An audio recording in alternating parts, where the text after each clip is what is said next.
start.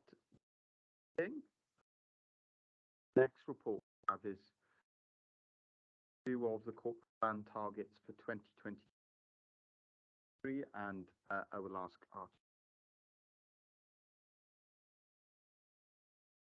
Thank you, Leader. The purpose of this report is to seek Cabinet endorsement of changes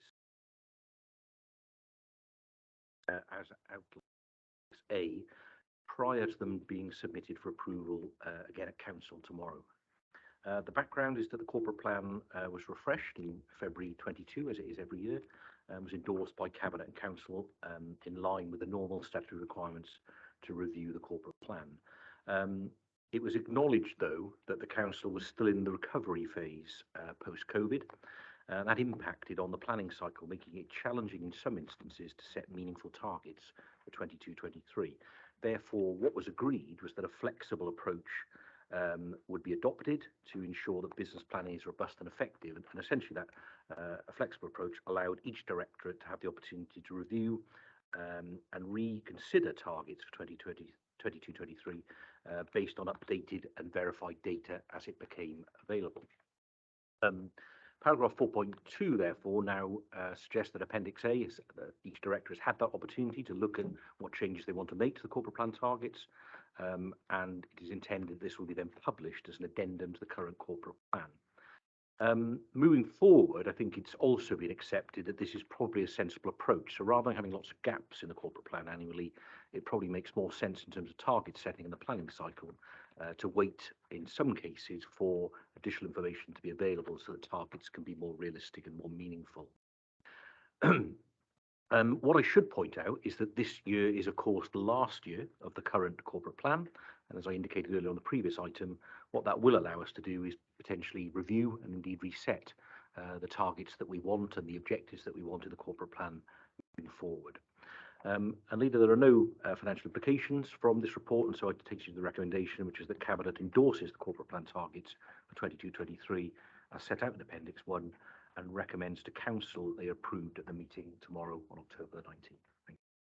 Thank you, Mark. Deputy Leader, please. Thank you very much, Leader. I'm quite happy to endorse the recommendations. I do have a question now, please. Do you want to ask it now? Please.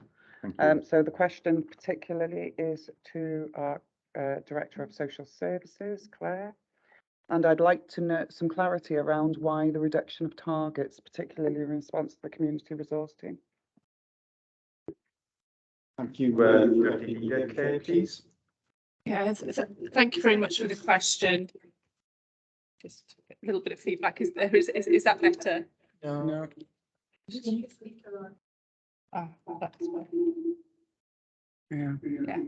Apologies. That's. No.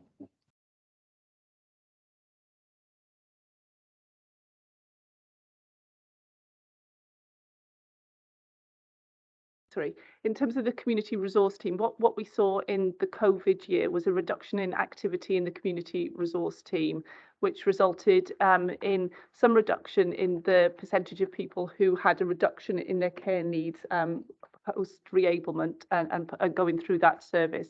But what we did see was an increase in people who had no care needs once they'd gone through the reablement service.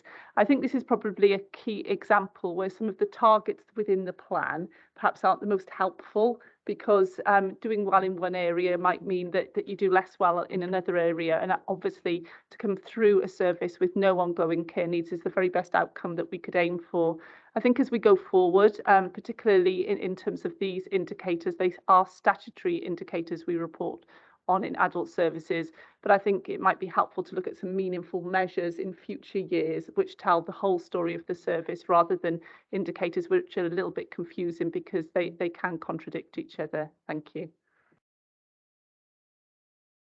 Indeed, thank you, Claire, and it is to be welcomed that a great percentage of people did not need any support at all once the reablement package was completed, instead of having less support, because we want to maximise independence, and this is where you have to be careful with statistics. I can see that Councillor Spanzik wants to come in, so I'll bring him in next, please. Thank you, Leader. Yeah, it's just to comment on the very last part of this report on priority area decarbonisation and environmental sustainability, and some excellent work going on there. As you can see with the targets also reached, I think we are, well, not think we are one of the best in Wales, if not and the best in the country, and in turn the best in the world, the way we deal with our recycling, composting, and looking after the environment. But we need to make sure that the targets set are challenging. And on that point, the very last one there, the percentage of street cleansing waste prepared for recycling. Some great work, happening there recently, where with target, I've hit 40.7% for 21-22. So the target, I think, 30% needs to be more challenging, and that needs to be at least 40%. So I'd like to move that as amended 40% for 22-23. Make sure we are continuing on the upward trajectory of our excellent work on recycling. Thank you, Councillor Spansic. I would certainly support that adjustment to the target, and I'm confident that we can achieve that target. Janine, looking to you as the Corporate Director for Communities, and perhaps bring you in just to confirm that that is the case.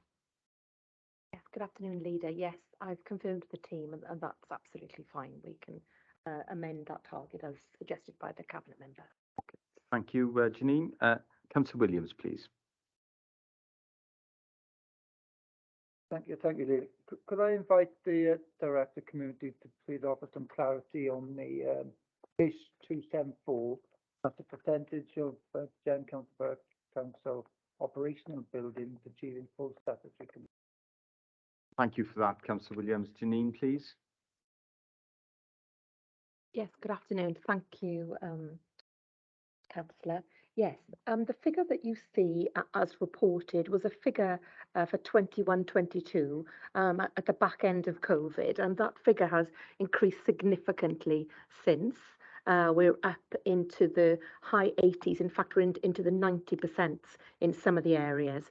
Of course, what we always say is that nothing other than 100% is satisfactory when it does come to compliance. However, if I may, Councillor Williams, I'd like to just add some narrative to this, because what this is the word statutory compliance, and what that means is the certification is added to the system. It doesn't indicate that a building is not safe. And if I can just give you a little example to try and illustrate, if we had a school where we had a report of a faulty gas boiler, what we would do is go out to that school, look at the boiler, and if we identified a fault, take it out of commission, and then the backup boiler would take over. So in that occasion, even though the first boiler wasn't compliant, it isn't unsafe because the backup boiler is being used. And then what would happen is we would commission a repair. And when that boiler was repaired, it would be back into operational use. Now, we wouldn't see full compliance on that site until that gas boiler certification had been uploaded into the system. And once the certification's in the system, then we get full compliance. So the figure for compliance isn't the same as a safer state. So what I'd like to assure you today is that where things are not where they should be, we take them out of use. For instance, we took changing rooms out of use at the back end of COVID until we test for Legionella. We take things out of use if they're not safe. Compliance is where all certifications on the system. Now, of course, we want to get to that situation where we have that. So what we are in the process of procuring is what we call an integrated works management system. And what that means simply is the contractors on site, for instance, the gas repairer, as and when he's repairing that boiler and prepares that gas safety certificate, he can upload it immediately on a handheld device immediately to the council system. So we can get compliance as of that day. Whereas now, unfortunately, they have to send the certificate in, it has to be manually added to the system. So sometimes a lag between compliance and the work being undertaken. So first of all, let me assure you that the target is, the work is much, much higher now, in the 80s and over in most of the areas. Plus, there's a difference between compliance and safety. So we are looking in future years to improve that as well. So I hope that gives you a little bit of an explanation, some reassurance. Yeah, thank you for that explanation, Janine. Claire, you wanted to come in, please?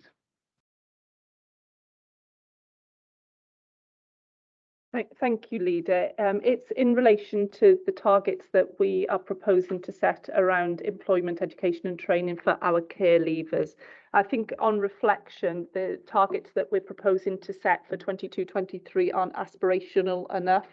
I think there has been some nervousness at setting targets higher because we do have some challenges in terms of the data in this area.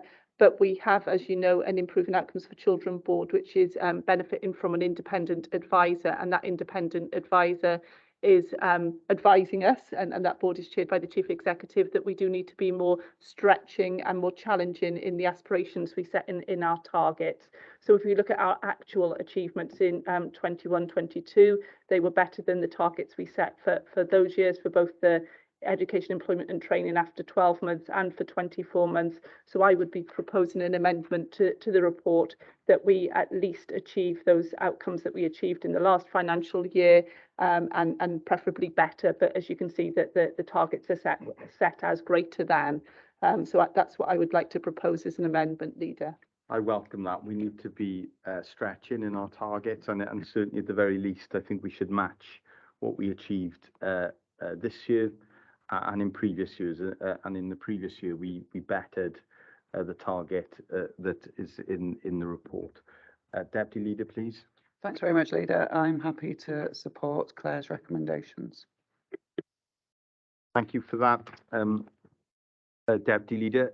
One of the other indicators that is marked as red is on the realisation of capital receipt targets.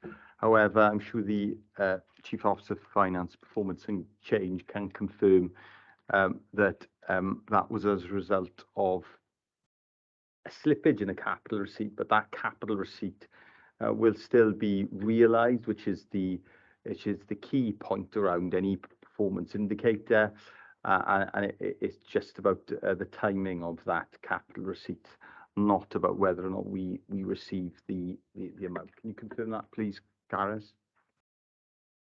Yes, thank you, Leader. I can confirm that it's exactly that. The receipt we were anticipating didn't come in that year, but we will still get it. It just slipped, as you said, from one financial year to the other. Thank you for that. And just as a point of interest, again, we've obviously asked questions around the success indicators on visitors to town centres, and the visits to my stag are highlighted in red. I'm sure Janine can confirm, but that is because this is a new indicator because of the deployment of that technology in my SIG Town Centre for the first time, I believe. Yes, thank you, Leader. Yeah, you're absolutely correct. It's in red because it's a brand new indicator, new tracker been put into my stake so we can count numbers coming through the town. We had previously done that a number of years ago, but this is a brand new counter gone in, so there's a lull in numbers over the last few years, but good to get the figures again. Okay, thank you for that. Well, a number of the indicators have been proposed be adjusted from the indicators that we have here tomorrow, and they'll be adjusted for presentation to full council tomorrow. Can I have a mover that we make those adjustments to the targets? Seconded, moved by the DEP, seconded by Councillor Williams. Is everyone in agreement? Councillor Blundell, Councillor Farr and Councillor Spanzik. Councillor Spanzik? Yes, Leader. Can I just have one item I forgot? You've forgotten. Of course, why? As you were saying about the town centres, and I noticed it's the bottom on that page, the number of participants in employability budget from going to employment, where the target for 22-23, the actual is 556 green, which is great. The target is lower. The reasoning behind that is partly because we're waiting for the further details, dare I say, from the Westminster Government on the Shared Prosperity Fund and the criteria for the funding. Maybe they've got other things to think of at the moment, and maybe tomorrow or next week and the week after. But whoever the Prime Minister is and the government, there does need to be some direction, because there are staff employed. We had a visit yesterday to the new employability hub in Bethall and met the staff there, and the great work has gone, but there's staff there don't know at this moment in time if they have a job in March this year. They're leading to Christmas and they won't know if they've got a job, because we don't know, because Westminster Government haven't yet set the criteria for the Shared Prosperity Fund that we have bids in for, which needs progressing rapidly by government. Point well made, and is an example where a performance indicator, outcome indicator is not fully within our control, but it is subject to decisions made by other organisations, and it does mean that we're not able to firm up that indicator until we're clear about the availability of funding for that programme. Thank you for that, Councillor Spanzik. So moved, seconded, everyone in agreement, and we will now move on to the next report on the agenda, which is the report of the Corporate Director of Social Services and Wellbeing, and it's on the establishment of an advisory board with Arwen to support the strategic direction and partnership development of those commissioned services in the county borough. Claire, please. Yeah, thank you very much, Leader. The purpose of this report this afternoon is to seek Cabinet approval to establish an advisory board approach to support the governance and partnership working with Arwen via a deed of variation to the partnership agreement with Arwen Cultural Trust. As Cabinet will know, the partnership with Arwen was established in 2015 via the development of an independent charitable trust, and Arwen manages really important services on behalf of the County Borough Council, including libraries, cultural venues, Beeleaf and Woodby, community centres and Bringarrow Park and House. So is a key strategic delivery partner for us as a council. To support the governance at the time of the establishment of the partnership, a board of trustees was established by Arwen, including 8 independent community trustees, 1 staff trustee, and up to 2 Bridgend County Borough Council elected members. I think key when you're establishing a board of governance, as Cabinet will know, that your role on a board is to represent the interests of that organisation. So for those Bridgend County Borough Council members who were members of the Board of Trustees, that was their role, not to represent the interests of the council in that meeting. What we're seeking to do through the recommendations this afternoon is to build on really good practice that we've already got in place with our leisure trust partner GLL Halo, where we've got an advisory board with them, which has been meeting for some considerable number of years. And that's really key to transparency, engagement, strategic planning and conversations, not just with ourselves as a council, but with key partners in the health board as well. That mechanism that we've got with Halo has been recognised by audit as being a model of good practice in terms of those strategic conversations, and it doesn't detract from the more formal governance. So as we know, Arwen delivers key statutory functions such as the provision of libraries on behalf of the council, and so there would still be the regular, formal reports into Cabinet on measures such as the Welsh Library Standards and through our CPA process that we have in place for performance in relation to key indicators that we have with Arwen. This provides, I think, an opportunity for a far more structured form of communications with Arwen, and we think about some of the challenges we're facing at the moment in terms of cost of living crisis, the energy crisis, some of those key areas that we need Arwen really to lead on for us in the county borough. This arrangement through the advisory board, I think, will really support and enhance that. So if this proposal is supported by Cabinet this afternoon and the recommendations set out in part 9 of the report provide the recommendations to you, then we would be looking to allow delegated authority to myself as Corporate Director of Social Services and Wellbeing to negotiate and agree the final terms of the deed of variation and to arrange execution of the deed on behalf of the council, subject to such delegated authority being exercised in consultation with the Chief Officer, Legal, Finance, Legal and Regulatory Services, HR and Corporate Policy, and the Chief Officer for Finance, Performance and Change. Thank you, Leader. And my colleague Andrew Thomas, Group Manager, is also on the call. If there are any questions, either of us can support. A very warm welcome to the Group Manager for Wellbeing. Councillor Farr, please.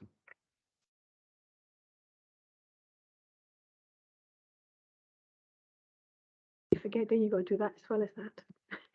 Thank you, Claire, for this report. It's very, very comprehensive and provides a lot of information, the background information. And I'd like to recommend to the Cabinet that we agree this report. I think it's an excellent idea. Working with Halo has shown us what a good partnership can look like, and I think it'd be great if we can go forward with this. Thank you, Councillor Farr. Deputy Leader, please. Thanks very much, Leader. I'm happy to second that we accept the proposed change to the advisory board. I think that what's really important to note is the amount of use Arwen had throughout the pandemic and the support that they give to our residents on a regular basis. I think it's really important that we're coming into a cost of living crisis and we need to have that governance arrangement in place. Thank you. Thank you for that and for seconding the recommendations. And I would emphasise that the proposal is to include on that partnership board the chair of the Overview and Scrutiny Committee 3, which is the relevant committee.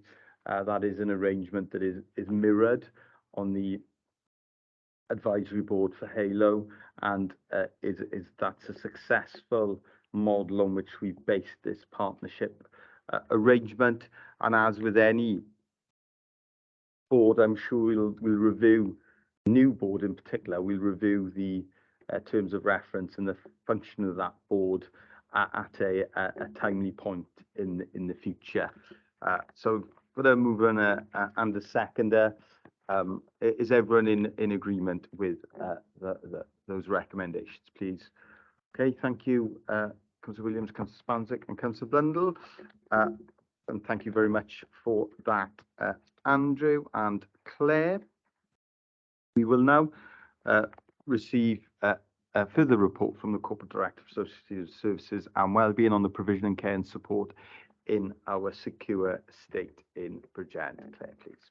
Yeah, thank you very much, Leader. This second report from me this afternoon has the purpose of recommending to Cabinet around changes to the arrangements for care and support for prisoners with eligible needs in HMP Park, Bridgend, in order to meet our duties as a council to meet those needs under the Social Services and Wellbeing Wales Act 2014.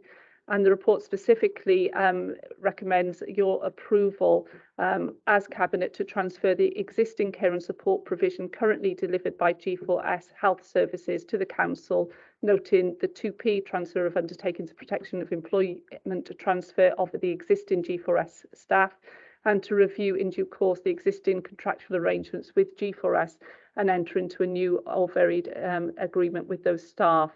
In terms of the background to this report, we as a County Borough Council have very important statutory duties under the Social Services and Wellbeing Act from the 6th of April 2016. Part 11 of that Act sets out duties to local authorities in Wales who host prisons, the secure estate, to undertake all duties under the Act for the prisoners who are resident in that estate who have ordinary residency for their period of time in the county borough in which they are resident. This is significant additional responsibilities for us as a local authority compared to other authorities in Wales who don't have such prison estate within their geographical environs. And this was recognised by Welsh Government at the commencement of the Act through some specific grant funding, which in due course came into the Revenue Support Grant. Since the start of that arrangement, we've been working very closely with colleagues in the Health Board, because similarly the Health Board has responsibility around the healthcare arrangements for the prisoners within the secure estate. And we have been working with them to commission an integrated service for G4S, from G4S, to provide both the health and care provision to the prisoners within that estate. For some time now, the Health Board have been, through the Prison Health Board, considering how best to discharge the arrangements for the health services within the secure estate, and have been developing a proposal to bring the health elements of G4S service in-house to Cwmtaf Morgannwg University Health Board. And they've progressed those developments to such a stage that they're intending to take that service in-house from the beginning of December this year. That has implications for us as a local authority, in that whilst the service was provided in an integrated way by G4S, in reality there were two separate teams, a health team and a social care team, providing those services. And so we had to undertake a pretty rapid option appraisal about how best to continue to provide services for the prisoners within the secure estate. The three options open to us, because G4S gave the indication that they didn't wish to continue to provide, were to secure via a commissioning route an alternative provision from an independent provider, to work with the Health Board around the development of a partnership agreement for the continuation of an integrated service, or to bring this service in-house. The report sets out in some detail the reasons why it wouldn't be feasible to commission this service from the independent sector, particularly around the very enhanced vetting that's required from the secure estate for reasons that everybody will understand, but also in terms of the costs of provision would be very high to provide in that way. In terms of a partnership agreement with the Health Board, I think we are of the view that's maybe the optimal model going forward, but due to the timescales that we were working to, the Health Board is not a registered social care provider. They don't have compliance with the Regulation and Inspection of Care Act in terms of registered managers, responsible individuals. That was not a feasible short-term option, which leaves us with the preferred option recommended in this report to bring this service in-house. You can see from the report 4.5 that this currently is around 100 hours of care a week that is provided in the secure estate. That does fluctuate dependent on the needs of the prisoners at any one time. It is particularly high level really of care and support which is provided. As you can see, there isn't a prison wing within the secure estate. And I do need to advise members that the nature of the service in Park Prison does mean that there's an ageing prison population, and we are likely to see the needs increase and the numbers requiring care and support increase in future years, which could have resource implications for us as a local authority.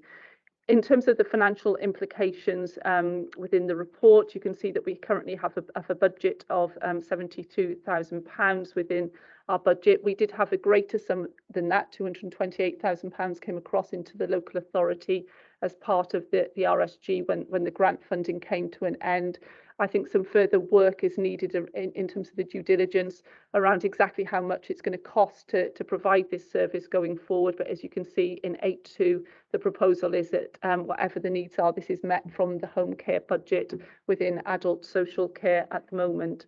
So if I take you to part 9 of the report, you've got the recommendations there, which it was asking Cabinet to note the information contained within this report and our responsibilities under the Social Services and Wellbeing Act to approve the transfer of care and support services provided at HMP Park to the Council, noting the 2P implications, and to delegate authority to myself and to the Chief Officer for Legal and Regulated Human Resources and Corporate Policy and the Section 151 Officer to continue negotiations with G4S and to finalise those negotiations and enter into a varied or new agreement with them for the transfer of that workforce to the Council. Thank you, Leader. Thank you for that, Claire. Deputy Leader, please. Thank you very much, Leader. I'm happy to support the proposal. I don't think we have any choice in that. I would like some clarity around some reflection and learning from officers, particularly. I think we do need that. I know you've referenced it minimally, Claire, but actually I think we should have been aware of this as a Cabinet in a much timelier fashion. I don't think we'd be in this position. I'm also going to suggest that I write a letter to Welsh Government because I think it's timely now. We are going to have an increase on us. We are going to have an increase on demand on our services from the prison population. It doesn't come through grant funding anymore, and the RSG settlement goes to every single council, whether they have secure estate or not. So I think it's quite right and proper that actually Welsh Government should fund it. Because if we had a resident that went into care in Neath Port Talbot, another neighbouring authority, Powys, RCT, wherever, they would be responsible for the care of their resident. It's not the same when they go into a prison population. And I think it should be the other way around. I think we should have the monies sent to us from the local authorities. But I'm happy to write that letter with Claire's assistance, because otherwise I'll get the technicalities wrong. I do have another concern that I would like to ask, and part of that is around the overnight service provision. I know from my portfolio and from previous sort of roles that care and support is not only required between 7 and 10, 7 in the morning and 10 at night. There are actually residents that will need turn-in, they will need assistance with care needs, and if we don't have an overnight service provision, how do they actually manage that within the prison population themselves? because I appreciate the conversation around agency staff, and that's not appropriate. It needs to be settled stuff, so they go through all the appropriate security checks. Thank you for that, Deputy Leader, and I'm sure colleagues would support us writing to the Minister at Welsh Government. Clearly, this is a responsibility that has been passed to us as a direct result of legislation made in Wales, and that that responsibility is growing because of the ageing population. And the other point that is relevant here is that the demographics of the population in the secure estate in Bridgend is different to that in other parts of Wales. So it's been reported to us previously, and therefore the population of the secure estate in Bridgend, the prison in Bridgend is much bigger, but also is much more likely to include older prisoners, and if they're older, they're much more likely to have care needs, and that is not as high in other secure provision across the nation. Okay, please. Thank you very much, Leader. In terms of the reflective points that Councillor Gebby has highlighted, absolutely, as a service, we are working through where the learning and reflections are. I think this is a complex area of service, as has been highlighted by yourself, Leader. It's a service that not many local authorities have to become involved in, and given the particular nature of the work, the prisoner population in Park Prison, that does have particular responsibilities and duties on officers within this council that their equivalents in other local authorities wouldn't have. So I think it's important to acknowledge that, but also to support officers to reflect, particularly around the timeliness of bringing this to Cabinet, given the timescales we're working to for the transfer of those responsibilities to the Health Board. In terms of the nature of the service, we're currently doing some work in terms of the overnight requirements to make sure that we are properly resourced to fulfil those needs, because it's the full responsibilities and duties under the Social Services and Wellbeing Act for that prisoner population, as we would have for anybody else living in the environs of the county borough. So that could be mental health needs, it could be people with specific learning disabilities, or particularly, there's a high prevalence of people on the autistic spectrum within the prison population, as Cabinet will know. Certainly high levels of care and support needs associated with an ageing population, and the report itself gives some details of the type of conditions that prisoners are experiencing while they're living in that secure estate. So we've got to make sure that we resource it right, and as the Deputy Leader has indicated, the resources required to provide this service effectively and at high quality are likely to increase. Certainly I can support the Deputy Leader from a professional perspective in setting out those points for Welsh Government. Thank you for that, Claire. I'm sure that it would be welcomed by the Deputy Leader. I can't see that anyone else wants to come in. Do I have I've had a move of the recommendations, the Deputy Leader. Do I have a seconder, please, for the recommendations? Thank you, Councillor Williams. All in agreement? Yeah, I can see Councillor Spanzik, Councillor Farr and Councillor Brundle are also in agreement, and therefore the recommendations being approved and accepted. And we will now receive the first report to the Corporate Director for Education and Family Support on the outcome of the consultation on the opening of new provision for children with additional learning needs at Tremaines Primary School. Lindsay, please. Thank you, Leader. For the purpose of the recording, I'm Lindsay Harvey. I'm the Corporate Director of Education and Family Support. As you note, Leader, the purpose of this report is to inform Cabinet the outcome of the public notice and the proposal to open provision for pupils with additional learning needs, establishing a learning resource centre for pupils with autistic spectrum disorder at Tremaines Primary School. Leader, you'll be aware that local authorities across the United Kingdom are experiencing a rise in demand for services for children and young people with ALN, and the cost to support this challenging budget. One of the areas has been identified for additional provision is at Key Stage 2 for children with ASD. Adaptation works to Tremaines Primary School, funded through the school's maintenance capital grant, has begun, which would afford the space required to open an ASD LRC. The statutory public notice for this proposal was issued on the 30th of June this year, and the closing date for objections was the 27th of July. There were no objections received during the statutory notice period.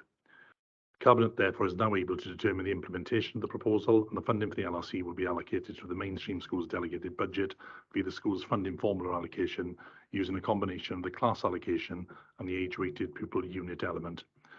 As part of the medium-term financial strategy 21-22, a budget pressure of 82k was approved for an additional primary school ASD LRC class to cater for Key Stage 2 children. This budget will be used to fund the LRC, including the setup costs at Tremaines Primary School, should the proposal go ahead. Therefore, Leader, I take it the recommendations of paragraph 9 specifically to approve the implementation of the proposal with an opening date of autumn term 2022. Thank you for that, Lindsay. Councillor Blundell, please. Yes, thank you, Leader, and thank you, Lindsay, for the report, and thank you, officers, as well, who put this report together.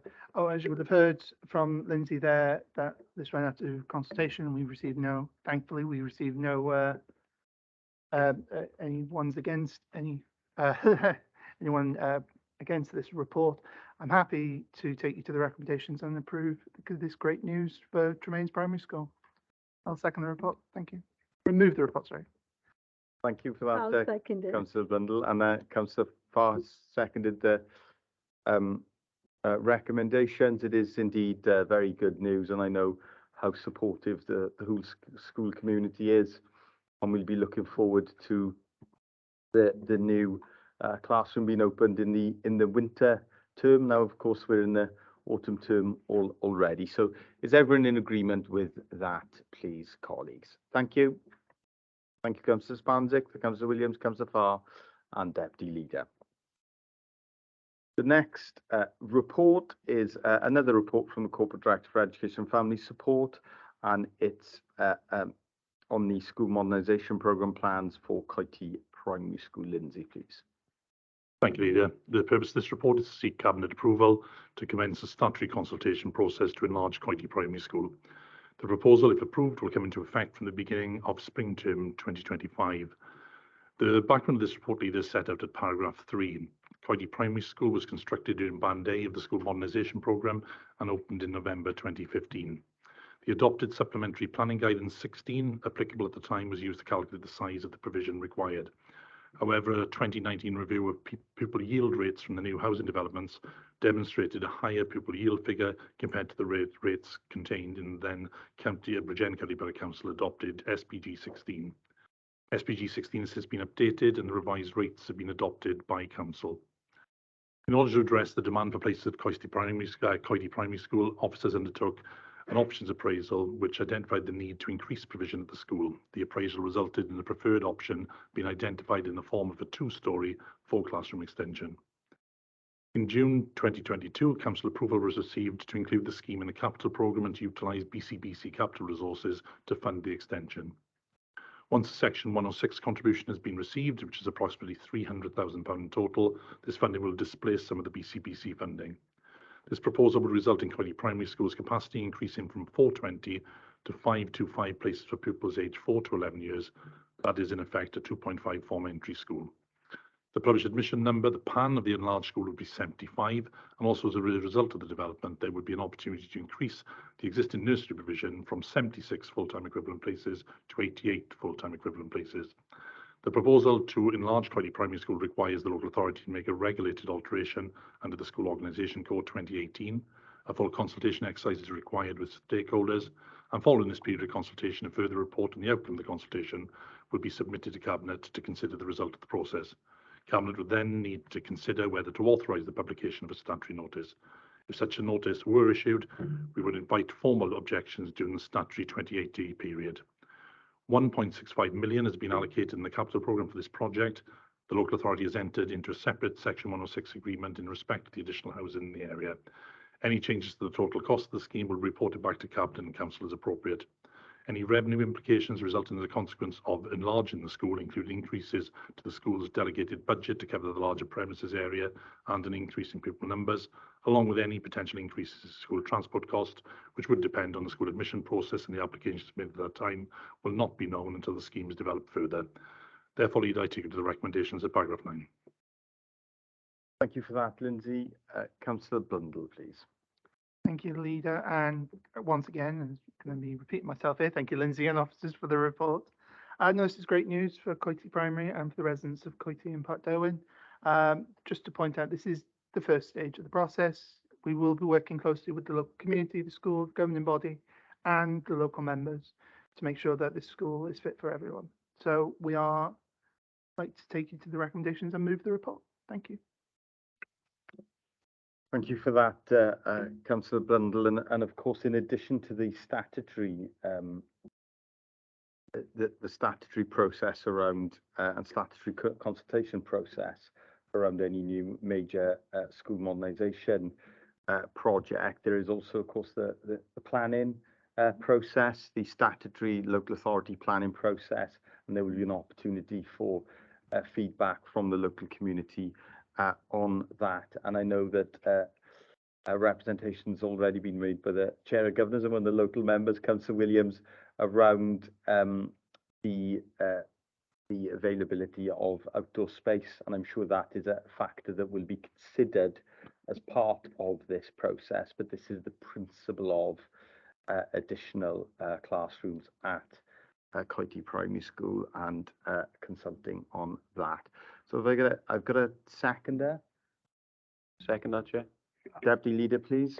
Thank you very much, Chair. Leader, I'm happy to second the report. Sorry, Councillor Spanswick. I do have a concern though. We already know in social care that we're having difficulties in recruiting staff.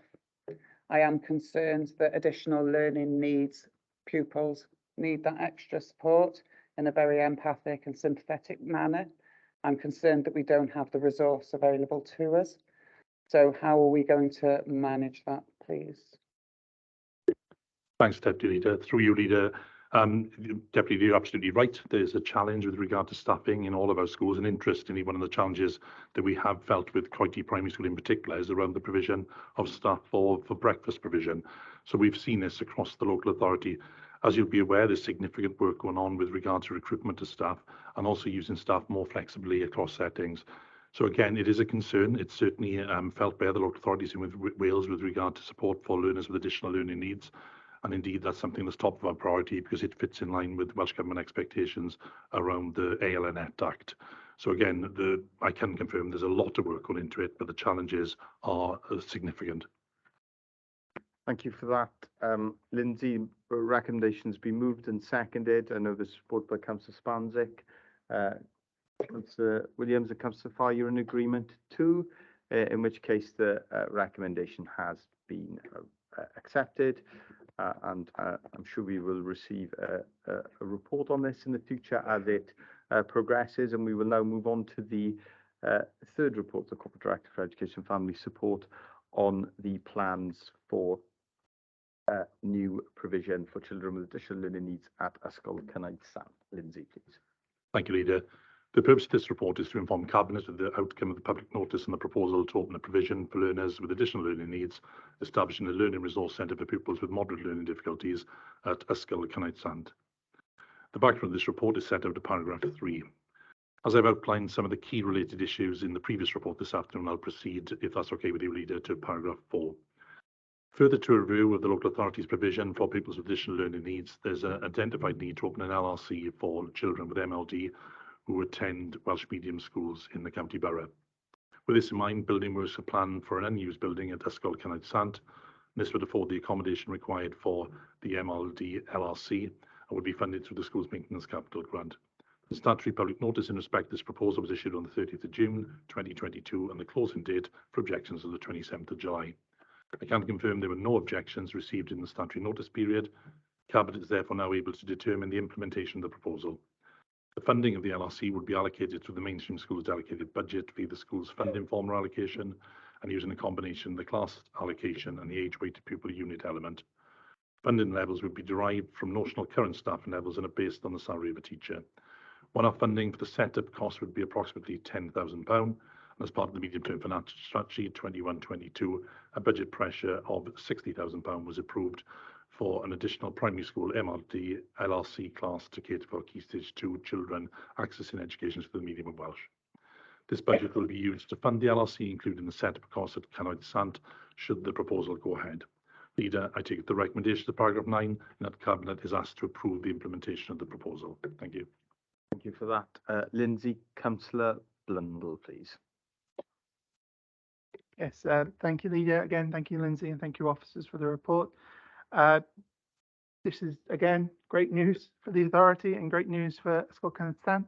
It strengthens our commitment to Welsh language, Welsh medium language, because you will have seen we've just done one for English medium, and so rightly, we've done one for Welsh medium. We're not treating languages differently in this authority. We treat them same and we treat them fairly, and we are doing that here with this report. So I'll take members to the recommendations and move the report. Thank you, Leader. Thank you for that. Do I have a seconder? Councillor Williams, you seconded the recommendations. Have you? Thank you for that, Councillor Williams.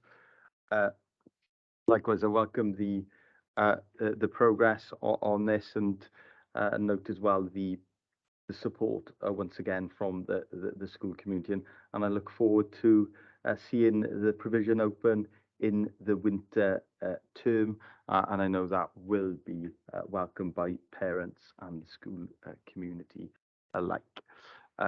Is everyone in agreement with that, please? Thank you, Deb. Thank you, Councillor Farr. Thank you, Councillor Spanzik. So we will now move on to the fourth report from the Corporate Director for Education and Family Support, and that is on the appointment of local authority governors. Lindsay, please. Thank you, Leader. The purpose of this report is to seek approval for Cabinet for the appointment of local authority governors to the school governing bodies listed in paragraph 4.1. In accordance with council guidance, officers have considered applications received for current vacancies for local authority governor positions on school governing bodies. For the 7 current local authority governor vacancies of the 6 schools identified in paragraph 4, all applicants met the approved criteria for the appointment as a local authority governor, and there was no competition for any of these places. However, since the publication of the report, I must advise that Councillor Alex Williams no longer wishes to be considered for the position of a local authority governor at Pencoed Comprehensive School. In conclusion, Leader, Cabinet is recommended to approve the appointments detailed in paragraph 4.1 with the exception of Councillor Alex Williams. Thank you, Leader. Thank you for that, Lindsay. Councillor Blundell, please. Thank you, Leader. Thank you, Lindsay. And also thank you to the members of the public and members who have put their names forward to be local governors. It's very selfless act that we, all members, I feel, should do to take an interest in their local schools. I will also move you that further on in the report, you'll note that there are still many vacancies in our schools. Please, this is my plea to everyone, please, please, please apply to be a governor. It is really important for our school's governance and also for us in the authority. And I'll also give many members an insight into about a school. I'm sorry to see that Councillor Alex Williams has decided he does not want to take part. I'm sorry for that, for himself and for the school, but here we are. So I'll move off members to the recommendations. Thank you very much. Okay. I'll take the opportunity to thank Councillor Williams for his contribution, which I know is very valuable at Pencoed Comprehensive School. Do I have a seconder for the recommendations? Yeah. Deputy Leader, please. Thank you, Leader. I suppose I want to support what Councillor Blundell has just said. I'm Chair of Governors in Mynydd Cymvig. I get so much satisfaction from seeing the children, and I get invited to all sorts of events that I wouldn't necessarily get to now my children are all grown.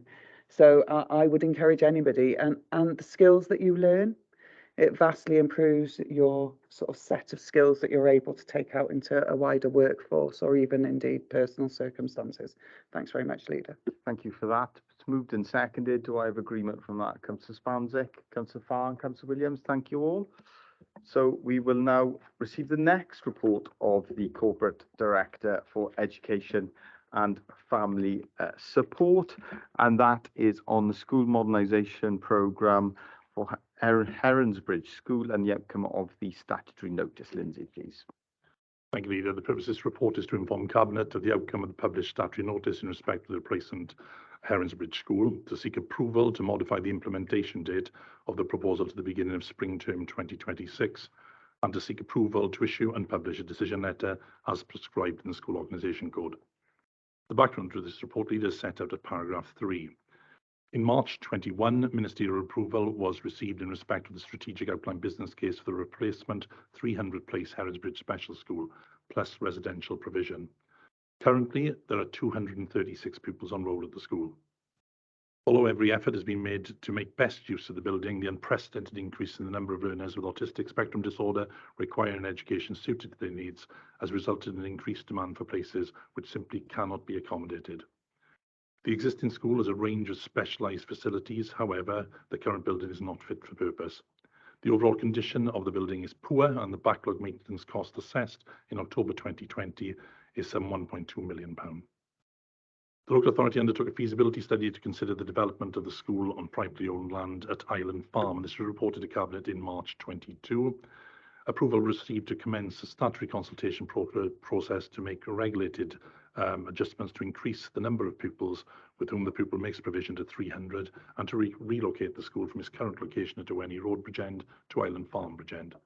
The proposed new school would open from the beginning of autumn term 2026, that is September 2025. Following Cabinet approval in June 2022, the consultation report was published on the Council's website and stakeholders were informed accordingly. The statutory notice was published in June 2022 for a period of 28 days, and formal written objections were invited during this time. The statutory notice closed on the 27th of July and no objections were received in respect of the proposal. Given the specialist nature of the school, sufficient time to undertake a meaningful consultation with a structured programme of engagement with stakeholders, including the governing body, staff and pupils, would be required. It is vital that the school and health colleagues have input into this important stage of the process. Therefore, the proposed opening date for the replacement school should be modified to the beginning of spring term 2026 in order to allow time within the programme for suitable stakeholder engagement to take place. The local authority has consulted with Heronsbridge School's governing body regarding the proposed modification, and the Chair has confirmed that the revised date is acceptable to governors.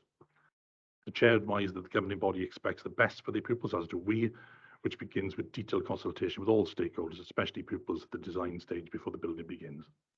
The Corporate Landlord Department is in the process of acquiring the Island Farm site for the proposed school, and it's important to note there is an element of risk in respect to this process. This matter has been considered by the School Modernisation Strategic Programme Board, and it is the Board's view that the level of risk is low. Should this transaction not proceed, this matter would be reported to a future Cabinet meeting and approval would be sought to abandon the proposal as published. Cabinet is now requested to consider the outcome of the statutory process and determine whether to implement the proposal.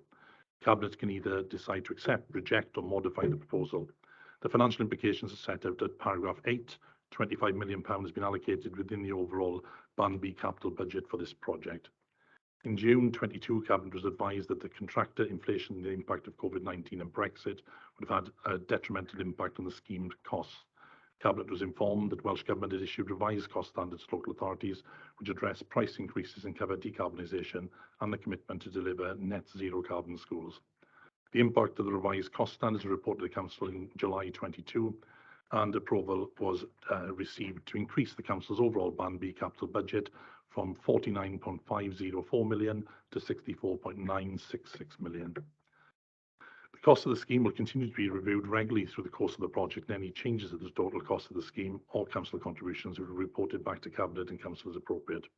Any revenue implications resulting as a consequence of moving sites, including increases to the school's delegated budget to cover a larger premises area, and any potential increases in school transport costs will not be known until the scheme is fully developed.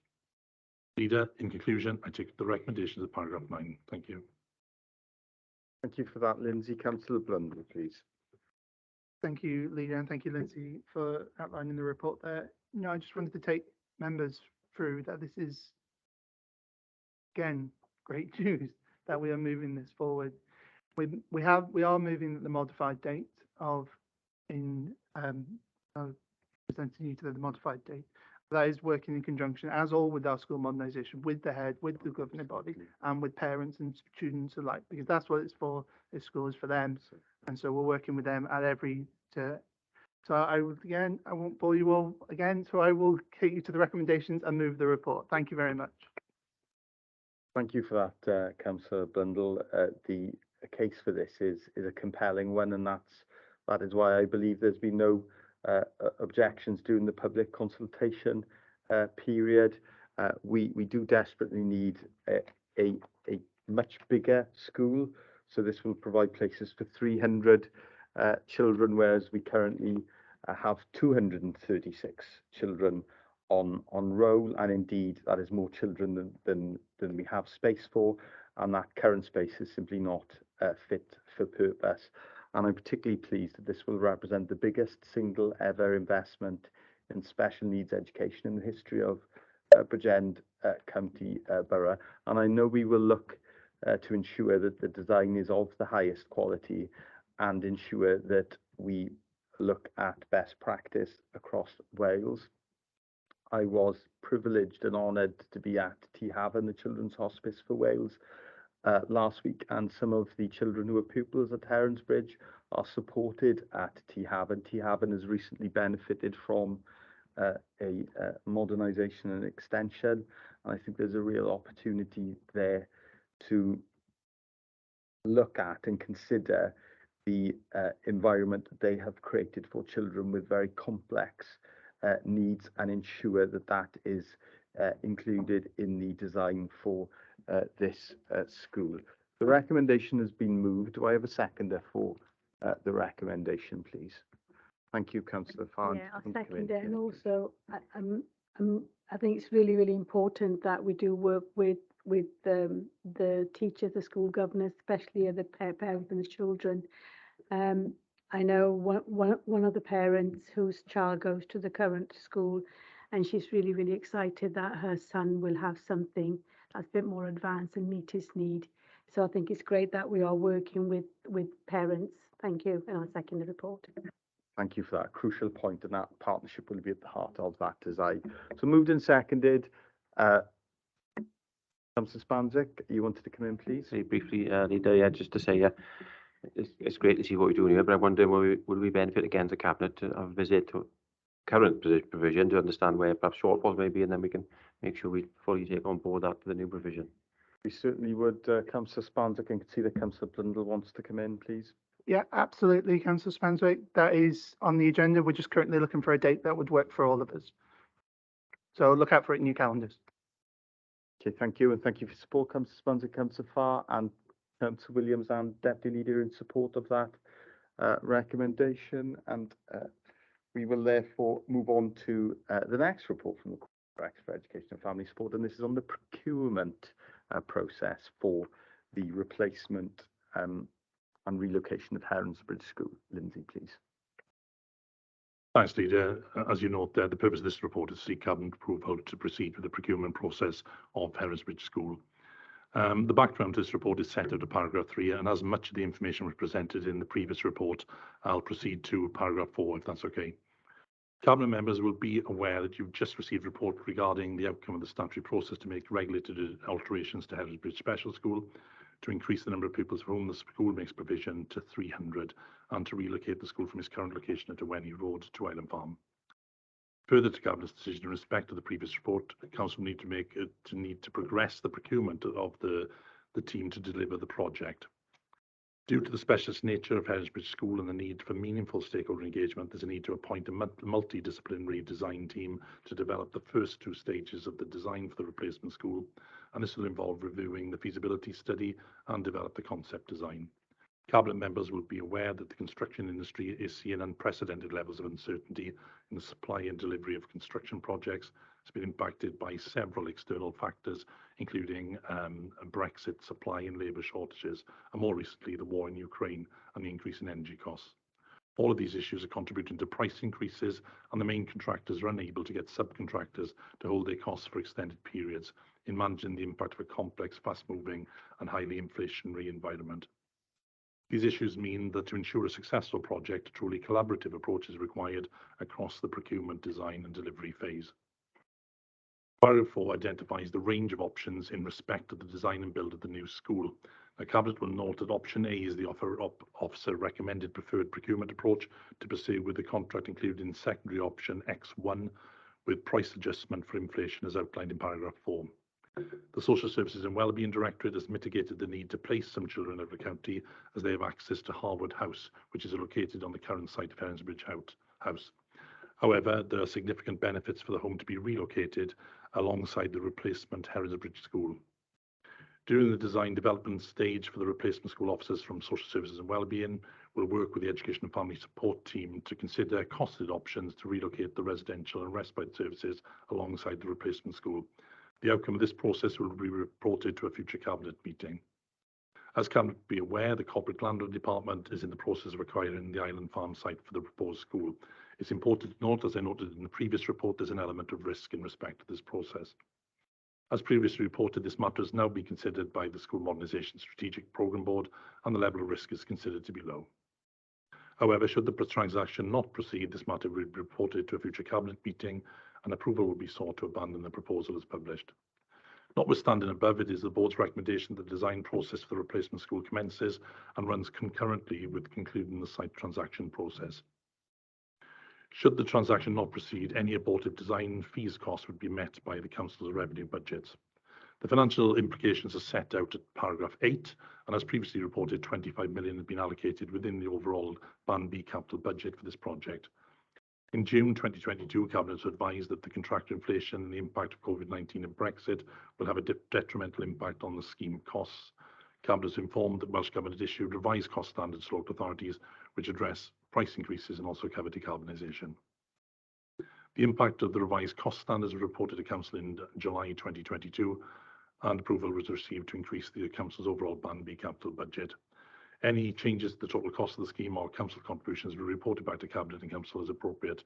There's no funding currently ring-fenced or approved for the relocation of the residential and respite service alongside the replacement school in the current capital programme.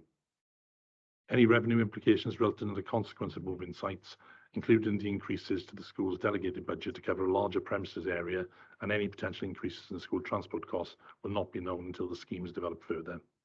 Social Services and Wellbeing Directorate officers are in the process of submitting a capital bid for design and build of a new residential respite centre through the Regional Housing with Care capital funding. The design element can be claimed retrospectively if successful. It must be noted that should funding be granted, the Council will also be required to match fund an element of the overall cost, approximately 42%, and a proposal will need to be progressed for Cabinet's consideration before seeking Council approval for any BCPC match funding to be provided through the capital programme. If the regional bid is unsuccessful, the design cost will be underwritten by a Social Services and Wellbeing Directorate earmarked reserve. As detailed in paragraph 4.19 and 4.20 of this report, any abortive design fees cost associated with the development will have to be funded by Council revenue budgets. Should this be required, this will be reported back to Cabinet in due course. So therefore, Leader, I take you to the recommendations of paragraph 9, specifically to seek Cabinet approval to proceed with the preferred procurement strategy that's set out in paragraph 4. Thank you. Thank you for that, Lindsay. Councillor Blundell, please. Thank you, Leader, and thank you, Lindsay, again. Obviously, we've just spoken about. Not as a result of the report. I'll carry on while Lindsay recovers himself. No, you would have seen in the report previously, this is the largest capital expenditure this council has ever taken on. This is a massive undertaking. It needs to be, after moving the first report, we should now get on with the procurement of it so we can make sure this school is ready and welcoming to those students as soon as possible. Thank you, Leader, and I'll move the recommendations. Thank you. Thank you for that, Councillor Blundell. Thank you, Leader. I'm quite happy to second this report. I think it's really important that you and I both met the residents of Harwood House that are there, living there currently. They were lovely. I have to say that the accommodation was somewhat limiting. I know that we have nagged the Minister about our RIF funding for this project. However, we're still waiting. And I think we'll need to nag her again, is what I want to say. I'm more than happy to support this recommendation. I think it's quite right and proper. We have an increasing demand of population that will need this facility. So, and the fact that it will all be together is somewhat supportive of our workforce as well, because it means that they have more integration into both services then. Thanks very much. Thank you for that, Deputy Leader. And I can see that we've obviously had to carefully consider the significant impact of inflationary pressures in the construction industry, whereas on previous projects we've had much more stable prices, that hasn't been as such a important influence on construction costs. And I think this is a fair, transparent way of identifying additional costs as they rise. Otherwise, the risk, Caris, is that we would have to build in an estimate effectively that would be built into the upfront cost, and that could be to our disadvantage, and actually many of the providers are not prepared to take that risk, that level of risk, or if they were to take that level of risk, they would want effectively a premium on that risk, and I don't think that is a premium that we could afford through the process. That's my understanding of how you've laid out this report, and therefore I am supportive of this procurement process. And I just wanted to ask if this has been queried by any members, because obviously this is a big part of our capital programme. It will obviously feature in capital programme outturns and capital programme reports, and to be clear, we are setting that we're setting that process today, and so I would want to check that this hasn't been queried or challenged by any members before we pursue this process. Thanks, Leader. I think there's been ample opportunity over the last 3 years, really, where we've had constant updates to Council with regard to our capital programme going forward. And I think we all appreciate this. We are in difficult times with regard to for any large-scale building project. So clearly, as the report indicates, we need to come back to Cabinet with ready information and also update Council to make sure they are fully updated on any changes. Thank you for that, Lindsay. I can't see that anyone else wants to come in. Councillor Williams, please. That's okay. Yes, Leader. I just want to echo what you said there. I think this is a fair step forward then, because it shares the risk. You know, to expect a contractor to tender for something in the uncertainty that we face at the moment just wouldn't be fair on the contractor or on ourselves. And don't want to be in a position of having to extend the financial envelope then as we go along. So in this, by proceeding this way, then we share that risk, and there'll be some openness and transparency to the. Thank you. Absolutely, Councillor Williams, and that's you're right. And it's the value is this is built into the process in terms of transparency between the client and the contractor. Okay. Thank you, colleagues. So, agreement from Councillor Williams, Councillor Farr, Councillor Spanzik, you need agreement too. In which case, then we can move on to the next report from the Corporate Director for Education and Family Support, and this is on the School Modernisation Programme and the outcome of the statutory notice for Ysgol Gymraeg Bro Ogwl. Thank you, Leader.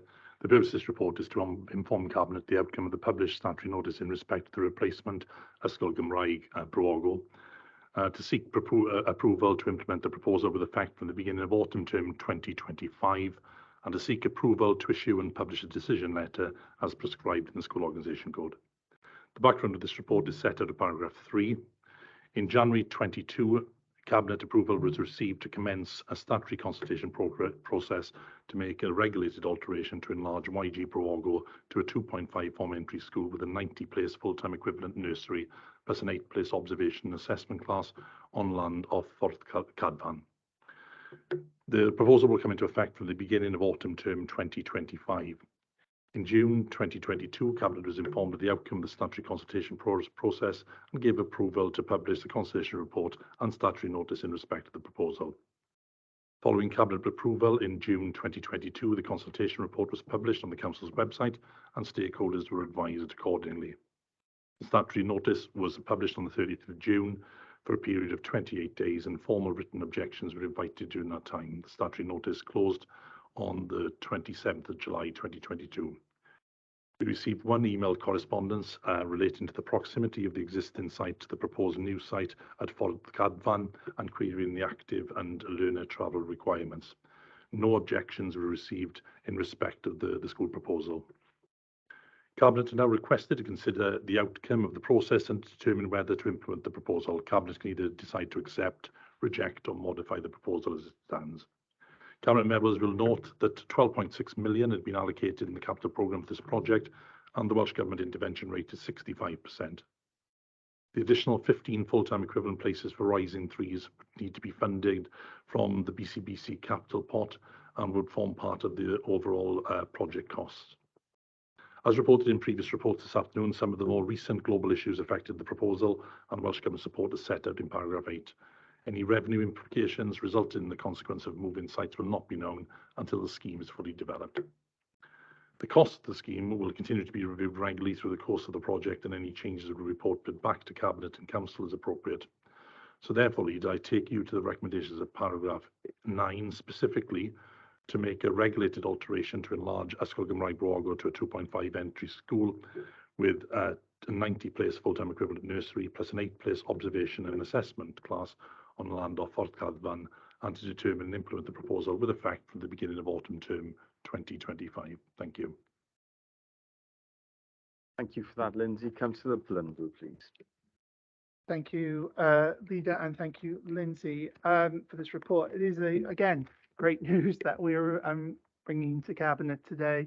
This will be one of the largest primary schools of any language, Welsh or English medium, in the county borough. And it will be the largest Welsh language medium primary school in the county borough, which is an important step for growing the Welsh language in Bridgend Town and the southeast of the borough. So I will move today that we accept the proposals with Lindsay's. We enlarge Ysgol Bro Argo 2.45 home entry and with 90 place nursery provision as well. So I'll move the report, Leader. Thank you very much. Thank you for that, Councillor Blundell. Councillor Spanzik, please.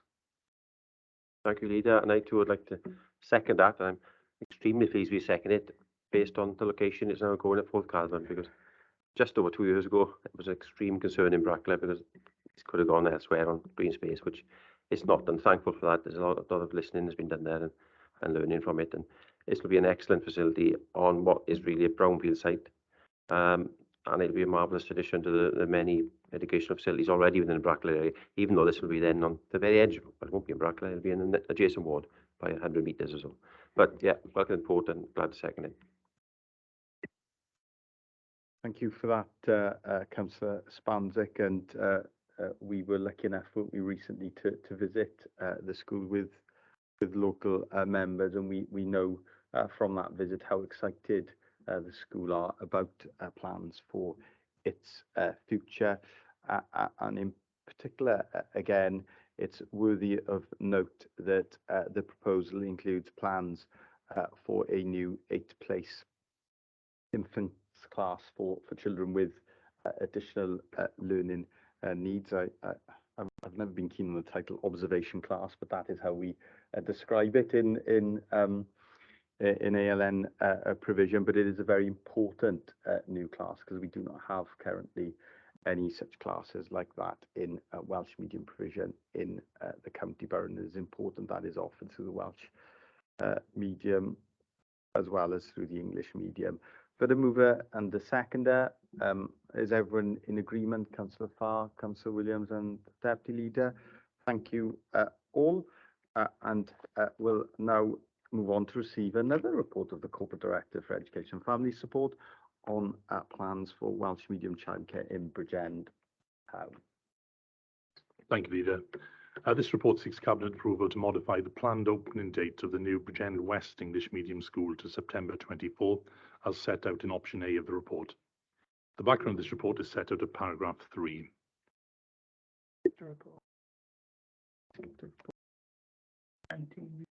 Oh, I'm very sorry. Sorry, just skip my second. We've got the two on Bro Argo. Right, yes. So we're on Welsh medium childcare. Yes. I'm very sorry. Sorry. So this report, the 8th of 10, the purpose of this report is to detail the outcome of the options appraisal process for the delivery of Welsh medium childcare provision for Bridgend Town area, and to seek approval to collocate the Welsh medium childcare provision for the Bridgend Town area with Ysgol Gymraeg Bro Argo.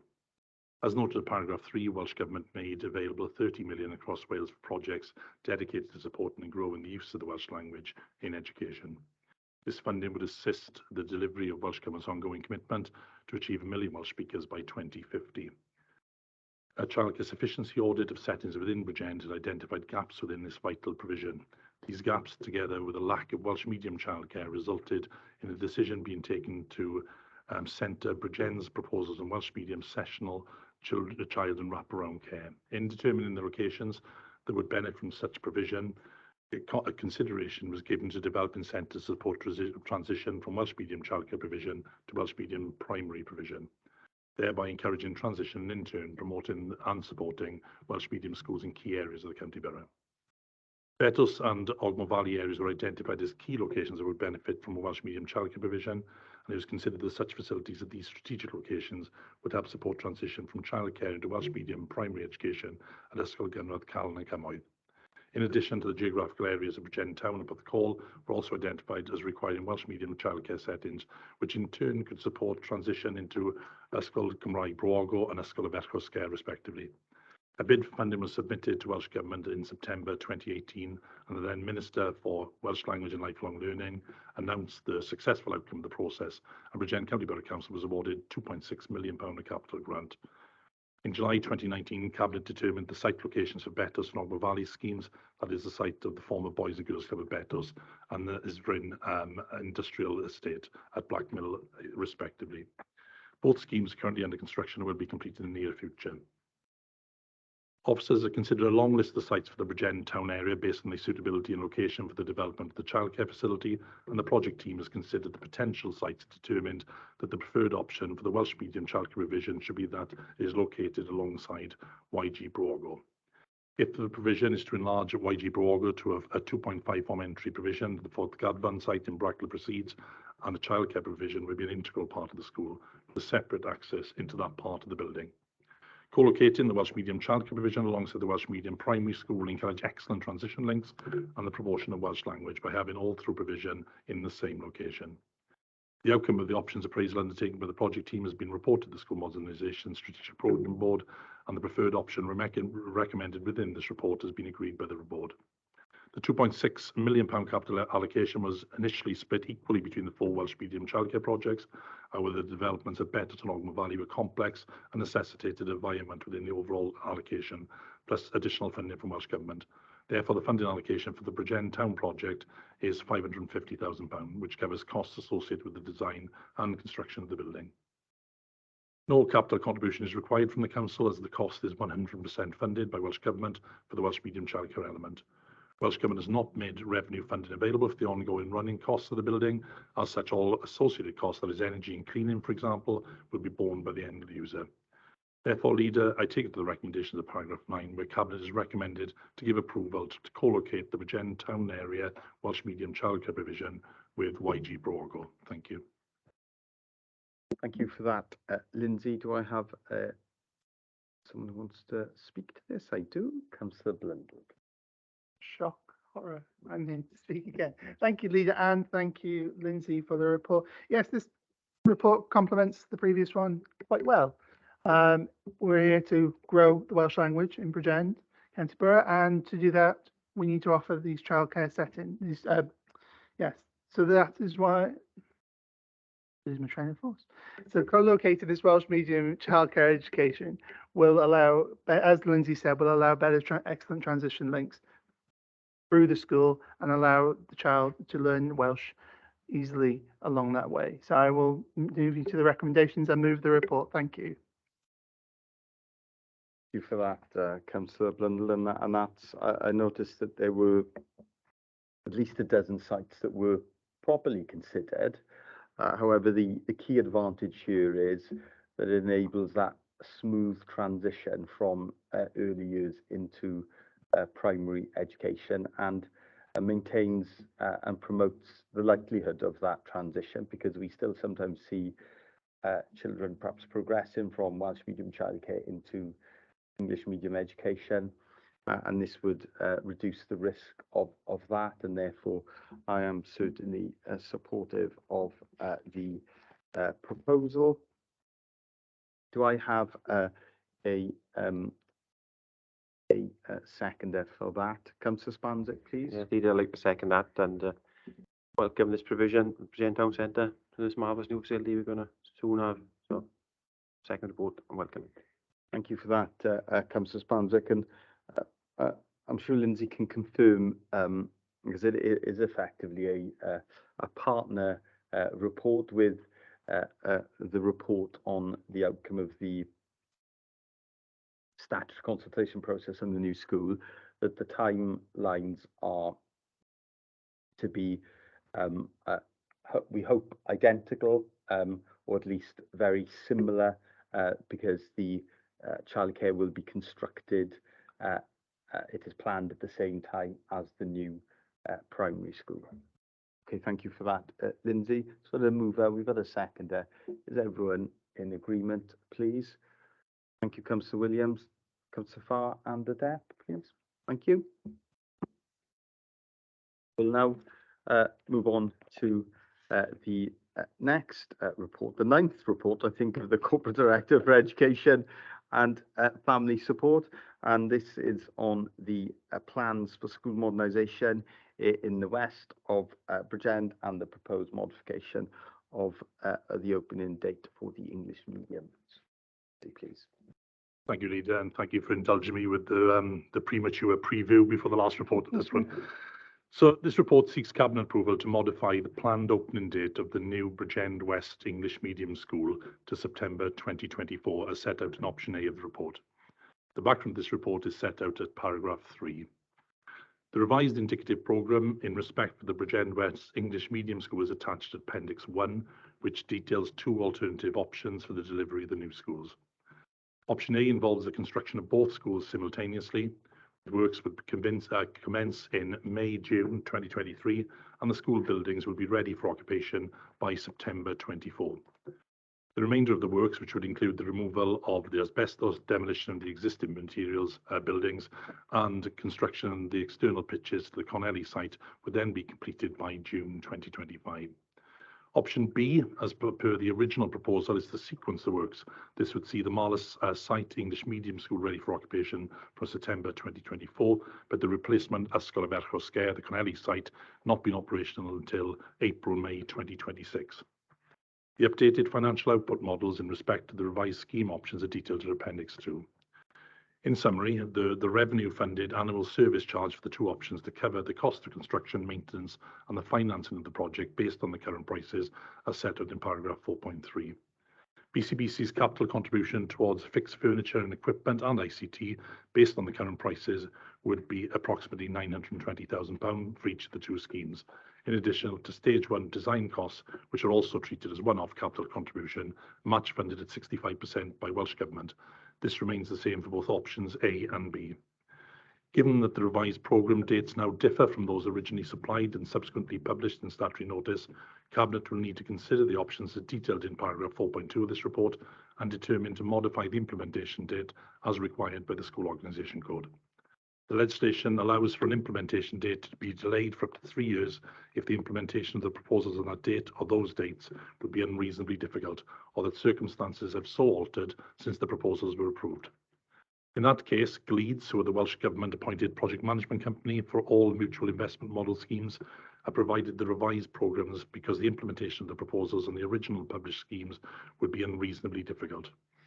The governing bodies of the directly affected schools, thus Abernaville Primary School, Connelly Primary School and Ysgol y Ferch o Sker, have been consulted with regarding the modification of the implementation date of the English Medium School reorganisation to September 2024, and the responses received are supportive.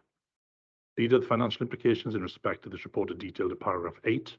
If the proposal does go ahead and is implemented, the cost of the new schools will be funded via an annual charge to the revenue budget over a 25-year period, which would need to be built into the medium-term financial strategy as a budget pressure. Early estimates are that total additional revenue costs, including the annual service charge, could be in the region of £500,000 per year. This will be determined as the scheme progresses. The cost, based on a Welsh Government intervention rate for MIM, mutual investment schemes, of 81%, with the local authority funding 19% of the annual costs, but plus 35% of any upfront capital investment for the stage 1 design, ICT and furniture and equipment. The running costs of the new schools will be met within the delegated schools budget, as is currently the case.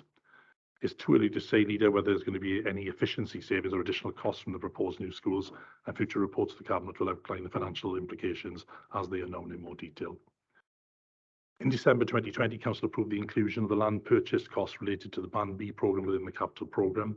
However, should additional funds be required, a further request to Council will be made for inclusion within the capital programme as soon as possible. Therefore, Leader, I take it to the recommendations of paragraph 9 of the report and ask the Cabinet approves option A as the preferred programme for delivery to schools and modifies the plan opening date of the new Bridgend West English Medium School to September 24. Thank you. Thank you for that, Lindsay. Councillor Blundell, please. Thank you, Leader, and thank you, Lindsay. Yes, I think this is the correct thing to do. We could pick option A. It will allow us to build these schools simultaneously, which will mean they will open at the same time. Again, not treating one differently to the other, as obviously we're dealing with both an English medium school and a Welsh medium school. So after speaking to members and the local members of the public, I know they're both excited that these schools get ready underway and that they see shovels in the ground and start seeing kids go into new classrooms very soon. So won't go on any further, and I'll say I'll move option A, that we modify the date of the English medium school to opening in September 2024. Thank you, Leader. Thank you, Councillor Blundell. Deputy Leader, please. Thank you, Leader. I'm happy to second, and I think we've exhausted. Have we exhausted this yet? This particular school? Thank you. Yeah, Councillor Farr, did you want to come in? I could see you. Yes. Okay. Yeah.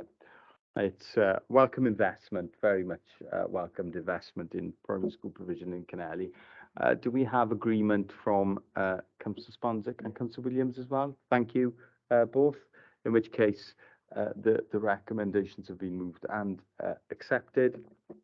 Modify the opening hours, and given that it has been well over an hour and a half since our last comfort break, I'm going to suggest we take a short comfort break now of 10 minutes, and we will return and recommence the meeting at 5:50, please, at 5:50. So it will be a short comfort break. Colleagues. And the camera is still on, colleagues, so just be mindful of that. Thank you.